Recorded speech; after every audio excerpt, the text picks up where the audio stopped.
Pedro from A&P-Reacts. I'm here today with Anatoly of Nytt to talk about the latest record, Ritual, out August 6th on Napalm Records. How are you doing today? Yeah, it's good. We are working constantly. But yes, today it was maybe first day when we are just rest and spend our time with family. Because just yesterday we filming video, and the day before we filming, and next days it's crazy time before album release, and but it's so we are yes, we are happy in any case. Yeah, but it's exciting. It's exciting times. For me, it's nice to put a face to the music. So now when I listen to the album again, I'll be able to picture you. So that's okay. It's a nice feeling to be able to have a point of reference. And talking about the music in Ritual, tell us a little bit. How is your creative process? How do you approach creating an album like Ritual? Oh, for us, creativity is a continuous process, so it's not stopping process. So we are always create something, music or video filming or music video or video for music and different. I cannot say why this is so, but when we take some day off, some breaks in our creativity, then after a short period of time, we simply have creative hunger. So we start to feeling something. It's not normal. We don't make something. It's yes. It's from day to day. It's like a drug. Music yes, music and video making. It's for us. It's something like drug, and this is how the ritual was created. It's just when the pandemic came, and we are like all other musicians could not tour in. All concerts and festivals was postponed and cancelled, and we simply directed all our energy and time to work in our home studio, and we just, of course, not. We have when this pandemic cancellation just started, we. Maybe 2 months as we just sit and decide what we must do, because we touring, we constantly touring, every month we play different concerts and festivals, but we direct off took this energy in our hand and directed to the studio work and filming, and the songs on Ritual were born easily, probably because we had been at home for a long time. We did not need to rush somewhere to get ready for next tour for work, and nothing limited us, and therefore the Ritual was born just like that.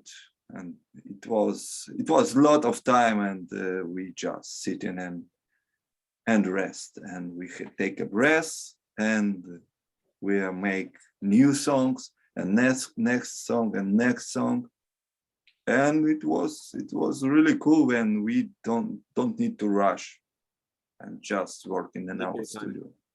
When you look at Ritual and you look at the previous records, what in your mind sets this album apart? What's the main difference on this record? Oh, in general, I can say our music, it's constantly evolving. If you will take all of our albums, it becomes clear then that we are constantly in search of new sound and musical forms, and within the frameworks of the style in which we create. And this does not allow us to go into some kind of stagnant conservatism. So the album is distinguished primarily by its sound. Probably it is more gloomy than the previous ones. Through one On the other hand, we did not have a specific task to make it exactly like that. It happened by itself, and it's why this album got the name Ritual. I don't know, we don't make specially the more darker or more ambient. It's just we make the first song and second song, and the song was together something like all songs for me sound like one big one long and big song, and I like it. We made a big work with a real shamanic journey between the world, united different ancient cultures, not only Siberian, not only Scandinavian, but at the same time showing exactly the commonality and connection of this tradition, that this different traditions with each other. For us, it's very important to work with authentic searches, authentic inspirations for us, like for musicians, for historians, because we are not only musicians, me and Natasha, our vocalist, and my wife. We're historians. We are historians. We are studied history in State University here, and for us, it's very important to be and interesting to work with the real searches. You start to find something thin, something thin. I don't know, and then you need to dig deeper and deeper and deeper, and you see the connection between this, and you start to mix it, and so it is. Yeah, you mentioned that the album has a darker feel. It definitely has more darkness. It has I would say, even a little bit of a black metal influence. Are you okay with that? Do you feel like there's a little bit of black metal influence on this record? Yes, if we will talk about black metal and different, for me, it's I like the different styles of music, not only black metal. I like the technical metal and melodic death metal music, and the classical rock music. You know, it maybe some Dire Straits and and the Animals. It's Queen, and of course I can say about metal influences.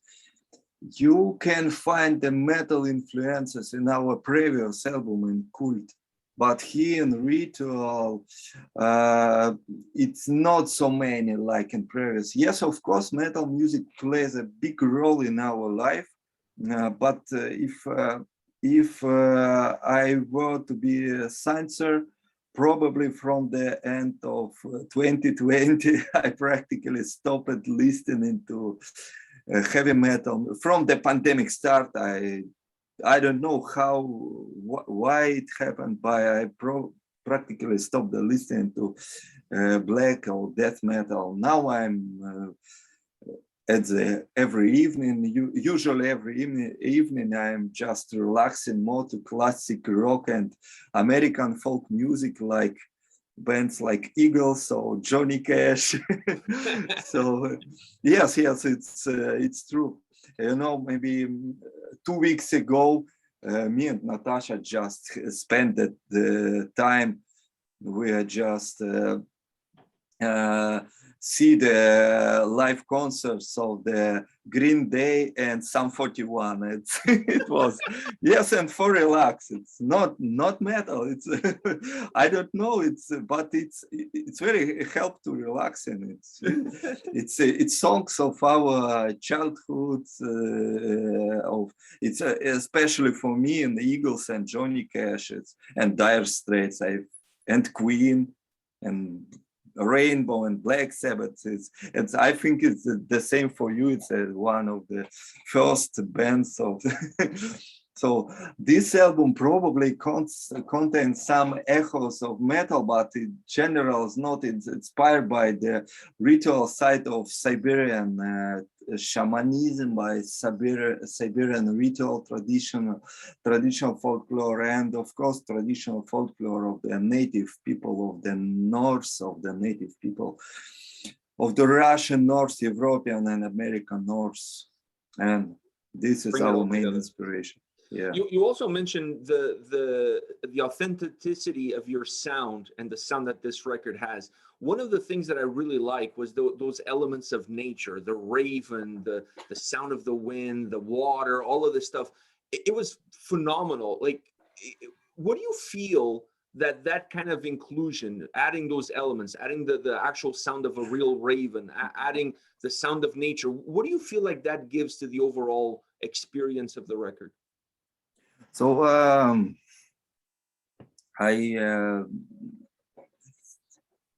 we are living here.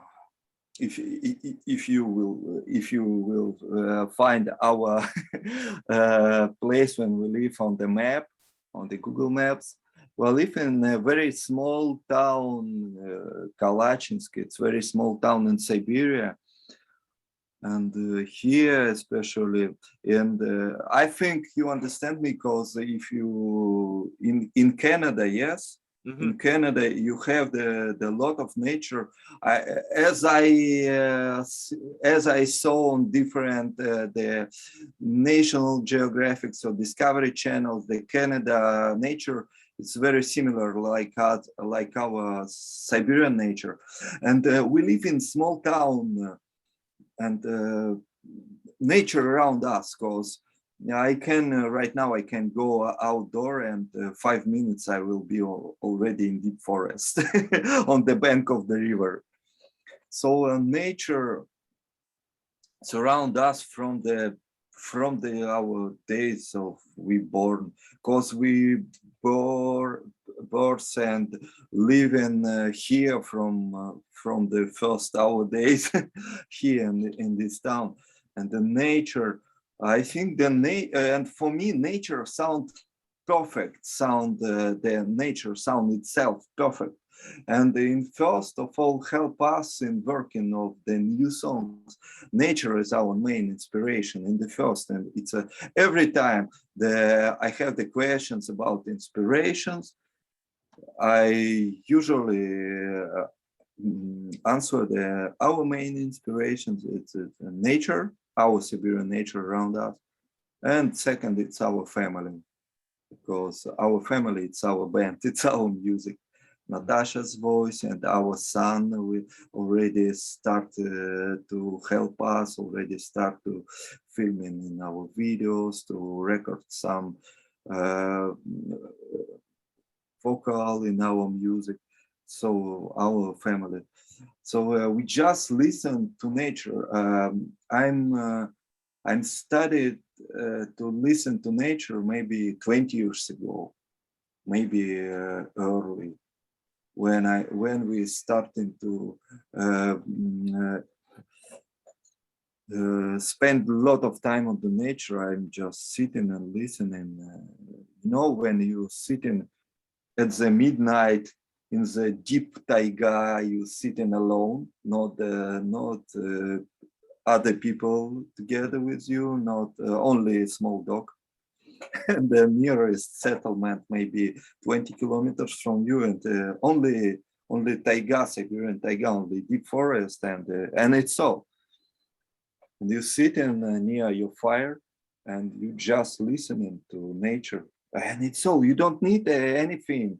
You starting to hear the birds, the rhythms of the winds, the whisper of the wind in the leaves and trees, and the rhythms of the steps of the animals in the forest, and the thunders and raindrops, and it's different. And for me, sometimes I have the recorder every time with me, and if I sometimes I hear music from the nature, and I'm just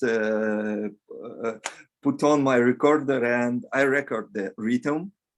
I record the rhythms of the different rhythms of the nature. It's very interesting. And then I back home and starting to Work on the make this soundboard. rhythm, yes, on the instruments. And usually it's work perfect. So Yeah, that's a very interesting way of conceiving the music. And you mentioned Natasha's vocals, her clean vocals on this record, just yeah, absolutely magnificent. thank you. I don't think there's a better word to describe it. But the question that I have for you is actually about the throat singing, because Oh, I feel like that is just such, it creates such a great sound, it creates such a great experience, but I don't think it's something that you can just do it without some training. Can you, like, how much yeah, training does it go into it? it's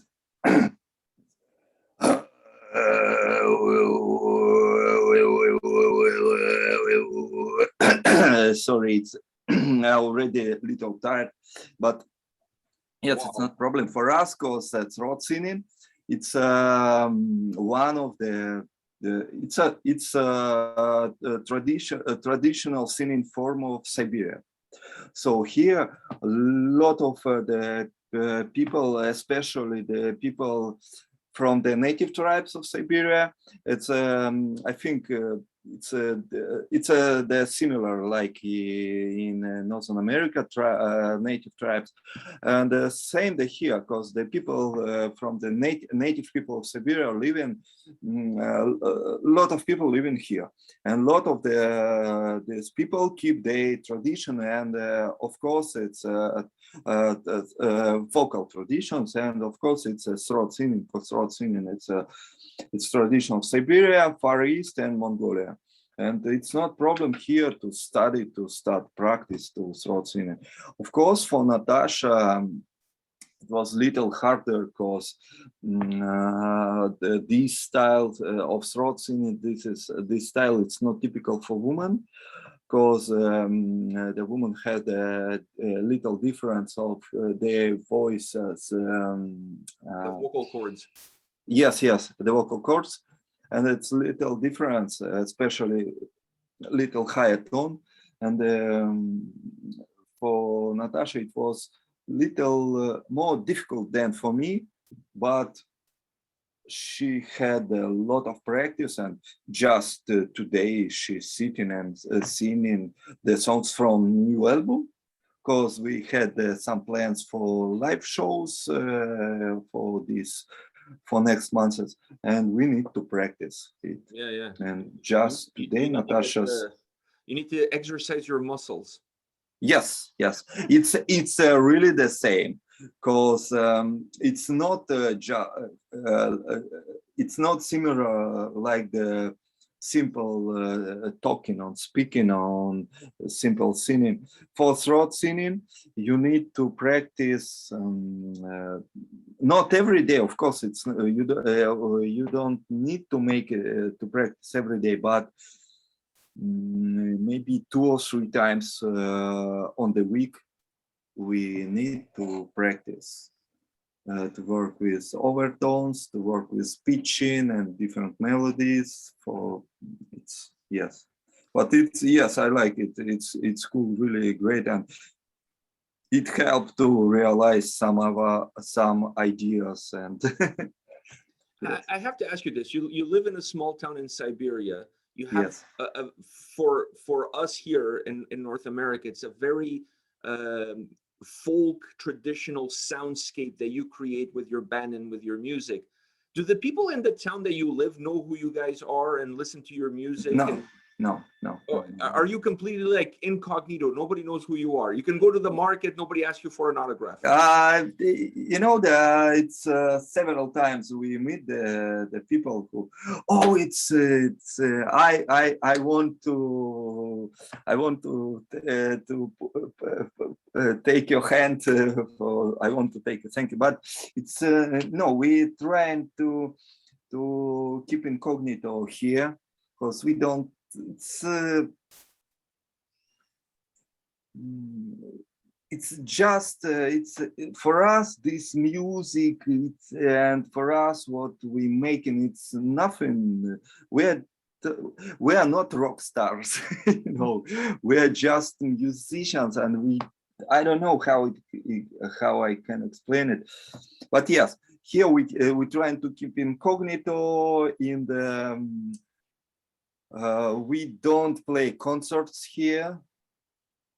We sometimes, Natasha also very good playing on guitar and singing the different Russian folk songs and ballads. And sometimes, yes, she singing the different folks, traditional folk songs or ballads on the festivals, on concerts here. But we don't play Midland here because we are afraid the people will will bring us to the fires like witches. Yes, yes. I think you understand. It's really a small town in the Siberian province. It's it can be the It can be tricky. It can be tricky. yes, yes.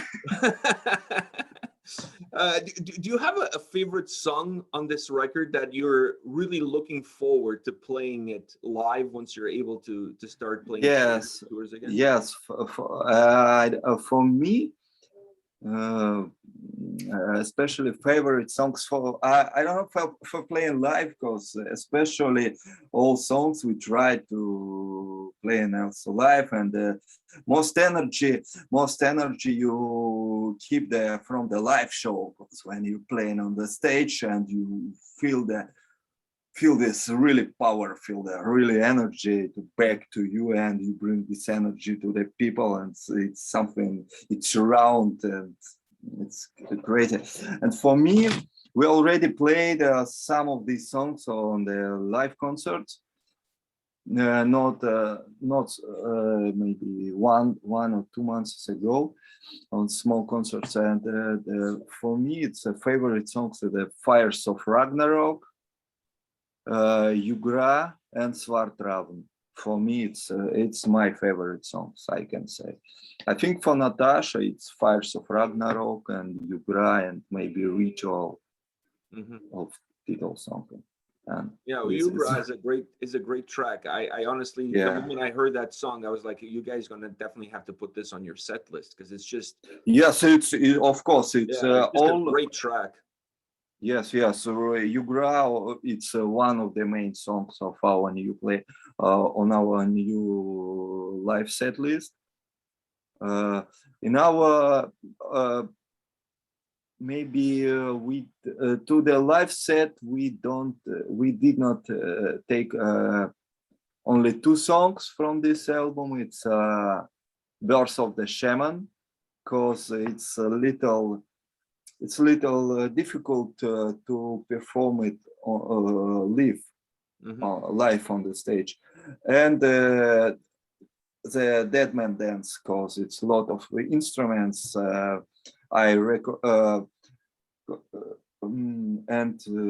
But we are only 3 person on the stage, and so you're limited. Yes, and we cannot play it live, but all those other songs, and the Ritual and Yugra and Svartravn and Fires of Ragnarok, all of these songs we are playing live, and it's really powerful, especially yes. I have a last question for you. You're creating a music that's very close to your roots, to where you live, where you come from, the place that gave you birth. When people outside of that place, people like myself, when we listen to the music, we come from a different cultural background. What do you hope that we take, or that we learn from the music that you're creating from your own culture? What do you hope that we take from it, that we learn from it? You already took on this, because when you asking about the nature, because yes, for us the main and for me and for us the main, when the people feeling the nature in our music, because it's important to feel that we are just the part of nature. We are not masters, we are not lords of the nature of this world. We are just part of the nature. and we can be the better part of this nature, around us, and nature around us can share their music with us. We need just start to hear, and it's all. And of course, in the second, it's for us, it's important to bring our the traditional culture we live in to the world, because not so many people have the real views. What is it? What is Siberia? A lot of people, Siberia, it's snow and beer. No, it's stereotypical. It's the same like American. It's cowboys and different. I don't know. But here, Siberia, especially very interesting and very important. Native people here in Siberia, native tribes, they keep their traditional culture to these days. So, we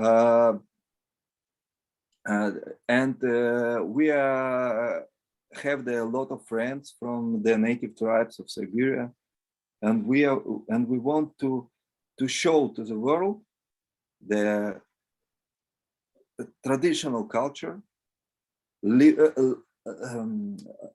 traditional culture of Siberia, not from books, not from the manuscripts, but from these days. Because these songs, the same songs you grab, this song, this ritual, traditional song of the native tribe named Khante.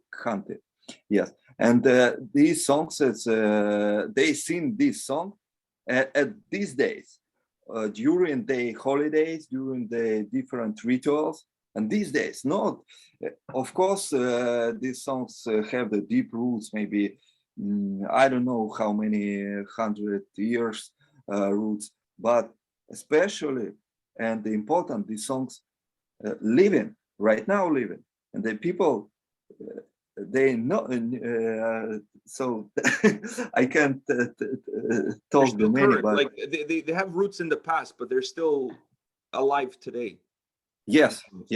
This is important. And sometimes when we have not only concerts, sometimes when we tour in, especially in Europe or different festivals, especially if it's folk festivals or medieval music festivals, and we have not only concerts, but we have the lectures, and we are starting to told the people about the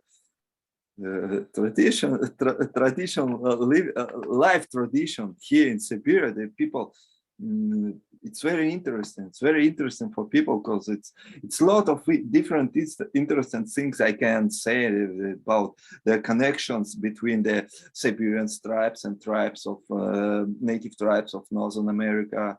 Mm-hmm. So it's one big family.